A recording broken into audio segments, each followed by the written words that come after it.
वृक्ष पर बहुत से कबूतर रहते थे। उनका एक राजा था। उसका नाम चित्रग्रीव था। प्रातःकाल होते ही कबूतर अपने भोजन की तलाश में उड़ जाते थे और संध्या होने पर उसी वृक्ष पर लौट आते थे। एक दिन सभी कबूतर भोजन की तलाश में निकले। कुछ दूर जाने पर उन्होंने देखा कि नीचे जमीन पर दाने बिखरे पड़े हैं। वे दाना चुगने के लिए नीचे उतरने लगे। चित्रग्रीव ने उनसे कहा, यहाँ मत उतरो, यहाँ खतरा हो सकता है। पर कबूतरों ने उसकी बात नहीं मानी और धरती पर उतरकर दाना चुगने लगे। चित्रग्रीव पास ही एक पेड़ पर जा बैठा। कबूतरों ने भरपेट दाने खाए। दाना खाकर जब वे उड़ने को हुए तो उड़ नहीं सके। वे जमीन पर बिछाए गए जाल में फंस गए थे।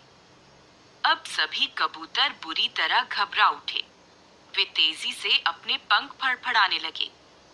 वे जितना अधिक जाल से छूटने का प्रयास करते थे, उतना ही अधिक उसमें फंसते जाते थे। चित्रग्रीव ने कहा, साथियों, घबराओ मत, धैर्य से काम लो। संकट में धैर्य ही मित्र होता है। पहेलिया यहाँ जाल बिछा गया है। वह कहीं आसपास ही छिपकर बैठा होगा। हमें जल्द से जल्द यहाँ से उड़ जाना चाहिए। एक कबूतर बोला, हम तो जाल में फंसे हुए हैं, हम उड़ेंगे कैसे? चित्रग्रीव ने उन्हें समझाते हुए कहा, सब एक साथ मिलकर जोर लगाओ और जाल को लेकर उड़ चलो। सभी कबूतरों ने मिलकर जोर लगाया तो जाल थोड़ा ऊंचा उठा। कबूतरों ने थोड़ा और जोर लगाया और जाल को लेकर आकाश में उड़ गए। बहेलिया उनके पीछे भागा, लेकिन वे बहुत ऊंचे उड़ गए थे। हिरण्यक नामक एक चूहा चित्रग्रीव का मित्र था। चित्रग्रीव सभी कबूतरों को उसके पास ले गया। चित्रग्रीव ने हिरण्यक से जाल काटने की विनती की। उसने झटपट जाल काट दिया और कबूतर मुक्त हो गए। कबूतरों ने हिरण्यक को धन्यवाद दिया और पीपल के वृक्ष की ओर उड़ गए। नमस्कार विद्यार्थी मित्रों, आज हम संस्कृत विषय में कक्षा 9 में हम अपना गद्य पढ़ेंगे 7वां, सहिति कार्य साधिका। सहिति कार्य साधिका। सहिति का मतलब होता है संगठन, कार्य सिद्ध करने वाला होता है। यहाँ संगठन, एकता का महत्व बताया गया है। और इस पाठ जो है, उसकी कृति जो है वह हितोपदेश है और इसके रचिता है पंडित नारायण, उसके रचनाकार।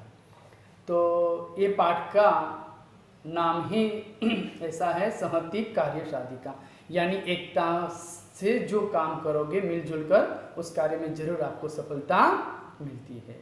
तो आइए हम इसकी प्रस्तावना पढ़ते हैं। हितोपदेश संस्कृत का प्रसिद्ध कथा ग्रंथ है। सबका ध्यान अपनी पाठ्य पुस्तक में होना चाहिए। मैं जहाँ जहाँ पढ़ता हूँ वहाँ सबका ध्यान होना चाहिए बिल्कुल।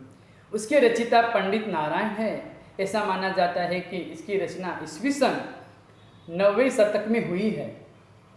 इसमें नीतिबोध करने वाले विश्व प्राणी कथाएं भी हैं। विश्व की प्राणी कथाएं भी इसमें हैं, जिनमें से एक कथा यहाँ प्रस्तुत की गई है। प्राणियों को द्वारा एक कथा हमें अपने जीवन में एक उदाहरण के रूप में बताती है। इस कथा में संगठन का महिमा का वर्णन है, लेकिन उसकी पृष्ठभूमि पर अलग ढंग से विचार किया गया है। सभी जगह शंका करे तो खाना पीना भी नहीं मिल सकता। इसी कारण किसी भी प्रकार की शंका किए बिना साहसपूर्वक कार्य करना चाहिए। इसी तरह कार्य करते समय जब लोग ऐसे भी किसी दूसरे कारण से व्यक्ति मुसीबत में पड़ता है, तब उस मुसीबत से बाहर निकलने के लिए सहति अर्थात संगठन, एकता उपयोगिता सिद्ध होता है। यही बात कथा के द्वारा बताई गई है। और प्राणी जगत यदि सहति बनाए रख सकता है, यानी प्राणी जो अपने आप में एकता करके कर सकता है और सफलता प्राप्त करता है, तो हम तो मनुष्य है, हम तो जरूर एकता कर सकते प्राप्त। तो विचार कर करे कि मानव समुदाय को भी इस संहति को बनाए रखने के लिए प्रयत्नशील रहना चाहिए। हमें प्रयत्न करना चाहिए संगठन में रहने का। ऐसी सलाह भी यहाँ है। प्रस्तुत कहानी का नीति शास्त्र की दृष्टि से अध्ययन करने के साथ साथ यहाँ प्रयोग किए गए भूतकाल के क्रियापद के रूपों का भी यहाँ अध्ययन करना है। तो विद्यार्थी मित्रों, आप सबका ध्यान अभी इस पाठ में जहाँ जहाँ हम एक एक शब्द का मैं अनुवाद करूँगा, फिर पूरे जो वाक्य है उसका हम अनुवाद करेंगे। तो सबका ध्यान किताब के अंदर होना चाहिए। अस्ति यानी था, गोदावरी तीरे, गोदावरी के तीर यानी गोदावरी नदी के किनारे। विशाल मतलब विशाल या तो बड़ा। सालमली तरु मतलब सेमल का पेड़। तो यहाँ दिया हुआ है शब्दार्थ, हम देखते हैं। देखो, सालमली तरु, तरु सालमली मतलब सेमल, तरु मतलब पेड़, सेमल का वृक्ष। फिर विद्यार्थी मित्रों बताया गया है विहंग, विहंग यानी पक्षी। वायस, वायस मतलब कौवा। कृतांत यानी यमराज या मृत्यु के देवता। व्याध, व्याध मतलब शिकारी, जो शिकारी शिकार करता है वो। कपोत यानी कबूतर। तेंदुल कण मतलब चावल के कण या तो चावल के दाने। फिर बताया का पुरुष यानी कायर पुरुष। और यहाँ पर हम संधि जो है इस में आती है वो संधि पढ़ते हैं। तस्मिन नेव, तस्मिन, तस्मिन प्लस एव, तवम अवलोक्य, तम प्लस अवलोक्य। सो चिंत्यन, सह अचिंत्यन। प्रातः रेव, प्रातः प्लस एव। फिर तन्निरूपाय ताम, तत् प्लस निरूपय ताम। महदम निष्ठ म अपि, महद प्लस अनिष्ठ प्लस अपि। भवितुम महर्ति, भवितुम मह प्लस अहर्ति। तो विद्यार्थी मित्रों, ये सब संधि थी। अब हम पाठ का जो अनुवाद है उसमें दूसरे लाइन से पढ़ते हैं। विविधेभ्य, विविधेभ्य मतलब भिन्न भिन्न। देशेभ्य यानी स्थान, अलग अलग स्थान से। समागता मतलब आते हैं। बहु यानी बहुत। विहंगा हमने पढ़ा यहाँ शब्द के अर्थ में। विहंगा मतलब विहंग मतलब पक्षी, विहंगा मतलब पक्षियाँ, बहुवचन। तत्र यहाँ वहाँ। रात्रो रात को। निवसंती निवास करते हैं। अब हम पूरे वाक्य का अनुवाद करते हैं, दोनों वाक्यों का, पहला और दूसरा। गोदावरी नदी के किनारे विशाल सेमल का पेड़ था। अस्ति मतलब था। भिन्न भिन्न स्थान से वहाँ पक्षी आते थे और वहाँ रात को रहते थे। तो बहुत सारे पक्षी वहाँ आते थे अलग अलग स्थान से, और ये सेमल का जो पेड़ था उसके ऊपर रहते थे। अब अनुवाद में देखिए तीसरा वाक्य। तेषु, तेषु मतलब उनमें से, जितने भी जो पक्षी थे उनमें से। लघुपतक नामा, लघुपतक नाम। वायस, वायस मतलब अभी मैंने शब्दार्थ में पढ़ा, वायस मतलब कौवा। लघुपतक नाम का कौवा। अपि मतलब भी, एकतम एक। अस्ति मतलब था। उनमें से, उनमें से मतलब जो सभी भिन्न भिन्न प्रदेश से या स्थान से पक्षी आकर उस पेड़ में रहते थे, उसमें से एक लघुपतक नाम का कौवा भी था। इसके बाद वाली लाइन। अथ कदाचित प्रभात काले स वायस, वायस यानी कौवा। कृतांत यानी यमराज। द्वितीयम यानी दूसरा। एव इसी तरह। अटनंतम मतलब घूमना, भ्रमण करना। व्याधम पश्यत शिकारी ने शिकारी को देखा। तो यहाँ ये बताया गया है कि अथ कदाचित, इसके बाद एक बार। प्रभात काले मतलब सुबह में। स वायस उस कौवे ने। इसके बाद एक बार सुबह में उस कौवे ने। यमराज, कृतांत मतलब यमराज का जैसा, द्वितीय मतलब उसके जैसा, दूसरा शिकारी को घूमते हुए देखा। यानी उस कौवे ने सुबह सुबह में यमराज के जैसा शिकारी को देखा, क्योंकि प्राणियों और पक्षियों के लिए यमराज कौन होता सोच सकता है? शिकारी, क्योंकि वो उसको मार देता है शिकारी, इसीलिए वो यमराज की तरह उसको देखता है और कहता है आज हमने यमराज की तरह घूमते हुए शिकारी को देखा। फिर आया तवम अवलोक्य, तो तम प्लस अवलोक्य, हमने यहाँ लिखा है तम प्लस अवलोक्य, यहाँ संधि छूटती है तो इसका अनुवाद होगा उसको देखकर। तम मतलब उस, अवलोक्य मतलब देखकर। फिर दिया है सोचिंत्यंत, सो मतलब सह प्लस अचिंत्यन, स प्लस अचिंत्यन मतलब सह मतलब उसने सोचा, विचिंतित उसने सोचा। अधः प्रातरे, आज सुबह में, अनिष्टम दर्शनम, अनिष्ट जो देखने लायक नहीं है ऐसा, संजात मतलब हुआ। तो किसने सोचा? कौवे ने। किसने? कौवे ने देखा ना, किसको देखा था? कौवे ने और शिकारी को देखा था। ये देखकर वो, उसको देखकर उसने सोचा कि आज सुबह में मैंने अनिष्ट का दर्शन हुआ है, जिसका दर्शन नहीं होना चाहिए, नहीं करना चाहिए, ऐसे का दर्शन हुआ है। न जाने तत् किमन निभिप्रेतम दृश्यते, न जाने आज जो नहीं चाहते हैं वो देखने को मिलेगा। यानी आज जो, पता नहीं आज जो नहीं चाहा है ऐसा देखना पड़ेगा।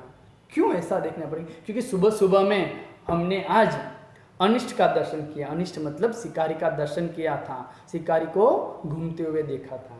तो शिकारी पक्षियों के, प्राणियों के लिए बचाने का तो कार्य करेगा ही नहीं, अच्छा कार्य होगा ही नहीं। इसीलिए यहाँ उस कौवे ने कहा कि मैंने सुबह सुबह जो अनिष्ट है, जो नहीं देखना चाहिए, उसका दर्शन किया है, तो जरूर न जरूर आज कुछ होगा। पता नहीं आज जो नहीं देखा है वो देखने को मिलेगा। इति विचिंत्यन सह व्याकुल संजात, यह सोचकर, इति मतलब यह, विचिंत्यन मतलब सोचकर, सह मतलब वह, व्याकुल का मतलब व्याकुल या तो व्यग्र, दुखी, संजात मतलब हुआ, यह सोचकर वह व्याकुल हुआ। अब पैराग्राफ दूसरा, विद्यार्थी मित्रों वहां पर ध्यान दीजिए। अथ तेन व्याधेन तंडुलकणा विकीर्ण जाल विस्तरम। अथ तेन, व्याधेन मतलब शिकार, तंडुलकणा हमने बताया था, तंडुलकणा का मतलब होता है चावल का कण या तो चावल के दाने। विकीर्य, विकीर्य मतलब बिखरे। जाल विस्तरण, जाल को फैलाया। तो अभी इस शिकारी ने क्या किया? शिकारी ने, इसके बाद उस शिकारी ने चावल के दाने को बिखर कर जाल फैलाया। तो उसने चावल के दाने बिखरे और उसके ऊपर जाल बिछा दिया। सहच वृक्षस्य पृष्ठभागे, सह मतलब वह कौन? शिकारी। वृक्षस्य मतलब पेड़ के, पृष्ठभागे मतलब पीछे, पेड़ के पीछे, प्रच्छन्नो भूत्वा छिपकर, और तिष्ठत खड़ा रहा। शिकारी ने पहले चावल के दाने जाल के ऊपर बिछाकर, फिर वह क्या किया? उसने पेड़ के पीछे छुपकर खड़ा रह गया। तस्मिन्नेव, तस्मिन्नेव, तो हमने यहाँ संधि छूटती है तस्मिन्नेव, तस्मिन प्लस एव मतलब तस्मिन यानी उसी समय, तस्मिन्नेव काले उसी समय, चित्रगीव नामा, तो चित्रगीव एक नाम है, जैसे कौवे का नाम था लघुपतक, उसी तरह यहाँ चित्रगीव भी एक नाम है। कपोता राज, कबूतरों का राजा। परिवारेण, परिवार, सह मतलब साथ में, गगने मतलब आसमान में, व्यसर्पत मतलब जा रहा था। तो तस्मिन्नेव काले चित्रगीवनामा कपोतराज परिवारेण सह गगन व्यसर्पते, यानी उसी समय चित्रगीव नाम का कबूतरों का राजा परिवार के साथ आसमान में जा रहा था। भूमो विकीर्णान तंडुलकणा दष्टवा कपोता लुब्धा अभवन। भूमो मतलब जमीन, विकीर्णान मतलब बिखरे हुए, तंडुलकणा मतलब चावल के दाने, दृष्टवा मतलब देखकर, कपोता कपोता यानी कबूतर, लुब्धा मतलब लालच, अभवन मतलब हुए। अब इसका अनुवाद करते हैं। जमीन पर बिखरे हुए चावल के दाने को देखकर कबूतर ललचाए, कबूतर को लालच हो गई चावल के दाने को देखकर। ततः स कपोतराज तंडुलकणा लुब्धाना कपोताना अकथ्य। तत् मतलब इसके बाद, सह मतलब वह, कपोतराज मतलब कबूतर के राजा, तंडुलकणा लुब्धाना चावल के दानों से ललचाए हुए कबूतर, कपोताना, अकथ्यत मतलब कहा। इसके बाद कबूतर के राजा ने जो चावल के दानों से लालची हुए कबूतरों को कहा, कुत्र निर्जने वने तंडुलकणानां संभवम। प्रश्नार्थ चिन्ह दिया है। कहाँ है, कहाँ से इस निर्जन वन में चावल के दाने संभव हो सकते हैं क्या? हाँ, तो निर्जन ऐसा सुनसान, निर्जन वने मतलब सुनसान जंगल है, वहाँ हवा भी आना मुश्किल है, इतना घना जंगल है, और उसमें चावल के दाने वो तो संभव है ही नहीं। तो यहाँ कहा है कुत्र निर्जने वने तंडुलकणा संभवम। कहाँ से इस निर्जन वन में चावल के दाने संभव है क्या? तन्निरूपायताम तावत। तन्निरूपायताम मतलब तत् प्लस निरूपयताम, तन्निरूपायताम। उसके बाद उसके बारे में, तावत मतलब सोचो, उसके बारे में सोचो। किसके बारे में? कि यहाँ जंगल में जहाँ हवा आना भी मुश्किल होता है उसी जगह चावल के दाने पड़े हैं, तो ये मुश्किल है कि यहाँ चावल के दाने हैं, तो उसके बारे में आप सोचो। भद्रमिंदम न पश्यामि। भद्रमिंदम मतलब मुझे ये कल्याणकारी यानी शुभ नहीं लग रहा है, न पश्यामि दिखाई देता है, मुझे अच्छी बात नहीं दिखाई देती कि यहाँ सुनसान घने जंगल में चावल के दाने, ये कोई शुभ या कल्याण करने वाली बात नहीं है, अच्छी बात नहीं है, मुझे अशुभ लग रहा है। अनेन तंडुलकणा लोभेन अस्माकं महदं निअष्टिम अपि भवितुम महर्ति। अनेन मतलब इन, तंडुलकणा लोभेन इस चावल के दानों के लोभ से, अस्माकं यानी हमारा, महदम अनिष्टम अपि, महदम मतलब महद, तो यहाँ पर बताया है महदम अनिष्टम अपि, महद अनिष्टम अपि। महद मतलब बहुत ज्यादा, अनिष्टम मतलब अनिष्ट नुकसान, अपि मतलब भी। तो यहाँ बताया है कि इन चावल के दानों के लोभ के कारण हमारा बहुत बड़ा अनिष्ट भवितुम महर्ति हो सकता है, यानी इन चावल के दानों के लोभ के कारण हमारा बहुत बड़ा नुकसान यानी अनिष्ट हो सकता है। अतः सर्वथा अविचारितम कर्म न कर्तव्यम यत्, इसीलिए कोई भी कार्य हमें बिना सोचे समझे नहीं करना चाहिए।